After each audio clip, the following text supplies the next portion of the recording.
5 जुलैच्या फ्रेमची बऱ्याच जणांना उत्सुकता आहे की ती फ्रेम कशी असेल, तुम्ही किती वाट पाहताय? ना आम्ही मनानं त्या फ्रेममध्ये शिरलेलो आहोत. 5 तारखेला उद्धव ठाकरे, राज ठाकरे हे वरळीच्या ज्या डोम सभागृहामध्ये जो विजय जल्लोष आहे त्या कार्यक्रमाला एकत्र येतीलच. आणि ते एकत्र येतील म्हणून महाराष्ट्रातली मराठी जनता एकत्र येईल. मोठ्या प्रमाणात तिथे राज्यभरातून लोक येतील. खरं म्हणजे त्या दिवशी हिंदी सक्तीविरुद्ध मोर्चा निघणार होता, पण 2 ठाकरे त्या मोर्चाला एकत्र येत आहेत या धसक्यानं तो हिंदी सक्तीचा अध्यादेश रद्द केला.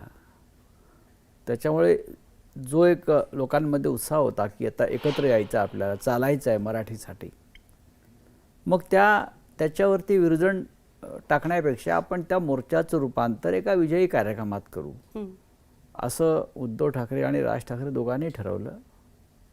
दोघांशीही मी चर्चा केली आणि त्यानंतर 5 तारखेचा कार्यक्रम जो ठरला आणि त्याची तयारी दोन्ही बाजूचे लोक एकत्रित करतायत आणि दोघांनाही वाटतंय, म्हणजे मुळात आम्ही काय जरी पक्ष वेगळे असले तरी अनेक वर्ष आम्ही एकत्र काम केलेले सगळे कार्यकर्ते असतील, सहकारी असतील, मित्र दोन्ही ठाकरेंबरोबर काम केलं आहे. एक्झॅक्टली. हो, अनेक वर्ष आणि वेगळ्या वेगळ्या पद्धतीनं काम केलं आहे मी त्यांच्याबरोबर.